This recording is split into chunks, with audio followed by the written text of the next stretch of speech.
Hello everybody, welcome back to the iTunes Fanboy, and in this video I just want to do a more casual look at my iPhoneOS 2.0 iPhone 3G, and the reason why I'm just going to do a more casual look at it is because I want to do something similar to what I did in my older retrospectives, because my retrospective is now just turned into more boring launch recaps that as a result require me doing a ton of scripting, and they don't make videos that are that entertaining to people, including myself, so as a result I'm just going to go back to doing a retrospective similar to the older way I used to do retrospectives. So yeah, this is I've already stated my iPhone 3G, and this is an 8 GB black model, and it does. And one thing you'll notice is that this does have case marks on it, and unfortunately, this used to be a rare an example that did not get succumb to the infamous butt crack. But that has now changed because you can tell right here this has succumbed to butt crack, which is very common on this phone and the successor of the iPhone 3GS. Now this phone is actually still in really nice condition, and I initially got this on iPhoneOS 3.1, but I've since downgraded it to iPhoneOS 2.0. And in case you're wondering why it's iPhoneOS instead of iOS, even though newer versions of iTunes technically reference it as iOS, so iOS is correct, you can also just call it Apple officially referred to it back at the time as iPhoneOS, because this is actually the first version to be called iPhoneOS. As a fun fact that not a lot of people in the tech community know is that it was actually called firmware, just iPhone firmware for what we now know as iOS 1. So now let's actually get into the phone. So as we all know, iPhoneOS 2 brought two main new features to iOS. The first one was much more minor in which that raw scientific calculator, so you can just flip your iPhone into landscape mode in the newly redesigned calculator app with more squared off buttons. And you can just do math like this. And I'm not sure what all this does, but yeah, you can just use a scientific calculator if you want. But the biggest feature of iPhoneOS 2.0 was the App Store. Now you obviously can't install any apps on iPhoneOS 2 now because the App Store is down. Sometimes it goes up and will load, and you might think that you're able to sideload as the devices is older, really easy to jailbreak. But that's unfortunately not the case on iPhoneOS 2 because you have to manually SSH into the device, and then you have to find apps that are still compatible with iPhoneOS 2.0, and it's a whole big procedure.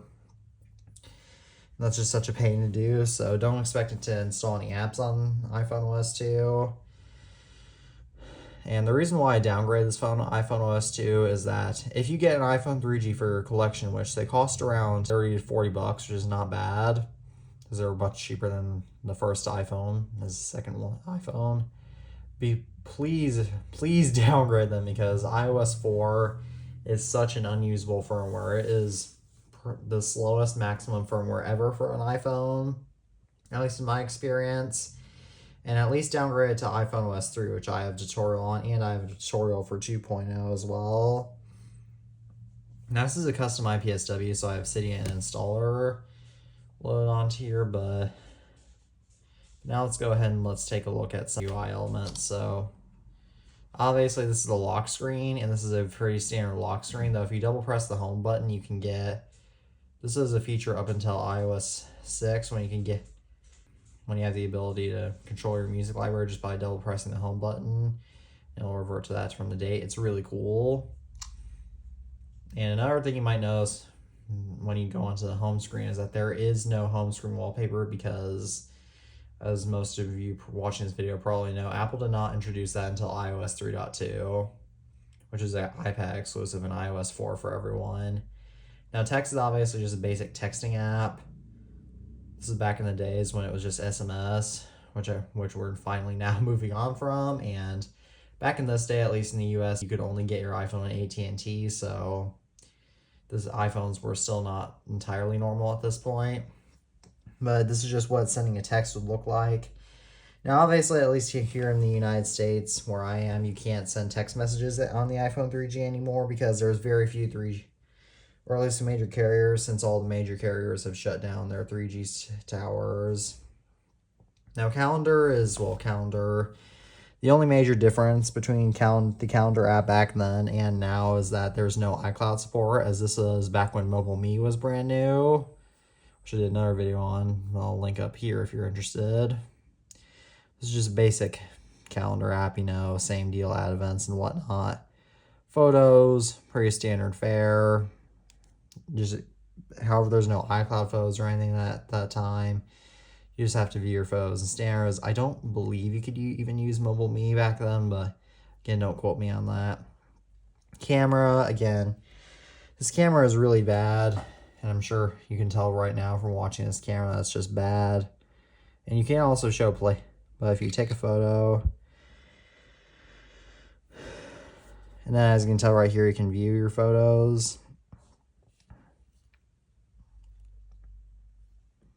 And right here, you can go into the Photos app, and you can view it, and you can slideshow them, and you can share them. You can use as wallpaper. This is very basic. Again, this is the theme. iPhones were not always that smart to begin with. Now, YouTube app was actually offered by Google directly back when the iPhone was brand new. However, this YouTube client has shut down. This YouTube app shut down back in 2015. So good luck using that. Now, Stocks was actually available. Stocks was just improved. Obviously, you can't connect to the Stocks anymore, as even though my iPhone 3G actually recognizes my modern Wi-Fi network, while Windows 7, which is a year newer than this, doesn't. You can't connect to Stocks. Maps, I believe it does work, but I'm not going to show that because I'm not going to dox myself. Weather does not work because this was back when Apple used Yahoo Weather, and they switched to the Weather Channel, which has been their client ever since iOS 8. But on iOS 7 and below, they shut down the Weather app, and you can use a jailbreak tweak to fix that. But again, jailbreaking iPhoneOS 2 isn't exactly that easy, and the tweak to fix that, being WeatherX, only works on iOS 6 and 7. So yeah, Clock app is very standard fare. It's not functionally, it's not very different from the Clock app now. You just have your world clock. Alarm, with your pretty standard alarm tones.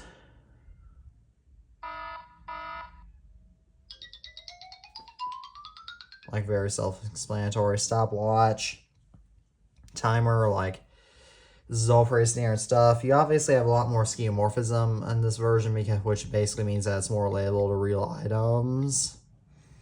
As part of the Fruit of Gurur Arrow aesthetic of the 2000s, which I'm not going to go too into depth into.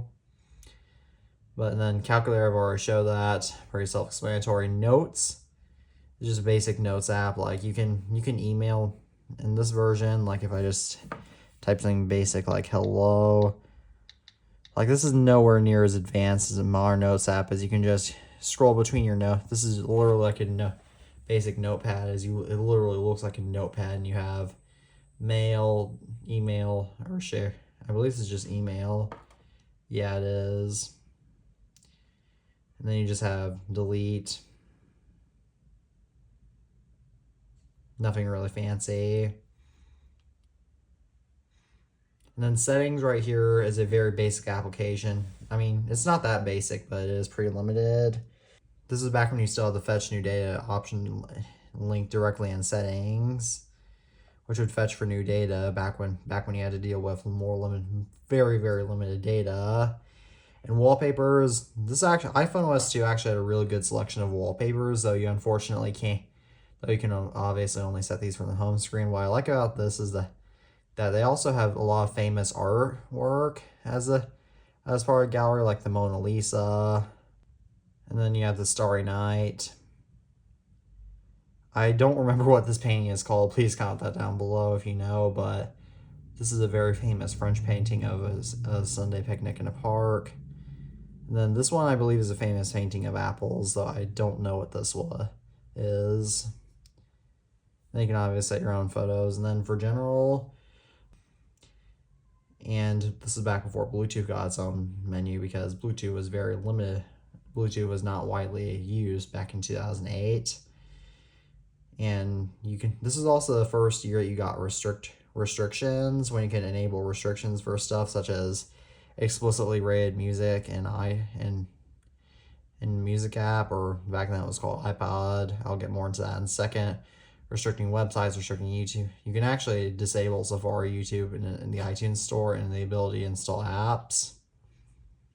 That was brand new. And then another cool feature, this is iPhone firmware 1.1.1. But you can double click the home button to go to favorites, including phone home, phone favorites, or iPod. And I'll just go show you what this does. This was removed in iOS 4 on most iPhones except for the iPhone 3G when they got the multitasking. And then, yeah, this is pretty standard. That's just standard settings. iTunes and App Store. The iTunes Store is where you could go buy music, and I highly doubt this will load. The LC, yeah, no, doesn't load. The phone app is very self-explanatory. Again, make calls. This is basically the same as the phone app in iOS 17 today. The mail app, again, it's just pretty standard email. Although I had older clients, including you can look at all the old logos of the email clients, including MobileMe. Now, Safari does work, but but barely, and you can't. And the only website that will load properly is Google, and even then, it loads the older version of the website. Anywho, going into the iPod app, this was the application which you could use to listen to your music and also videos and movies and TV shows, and then in your podcasts as well. And then if you go over here, the only other app that's stock, which Cydia installed with jailbreak apps, is obviously Contacts, and Contacts is obviously really self-explanatory. So yeah, that has been a look at iPhoneOS 2.0 on the iPhone 3G in 2024, which was almost 16 years after, coming up on 16 years after its release this June. And as always, thank you all for watching this video. I'm the iTunes fanboy, and as always, peace out.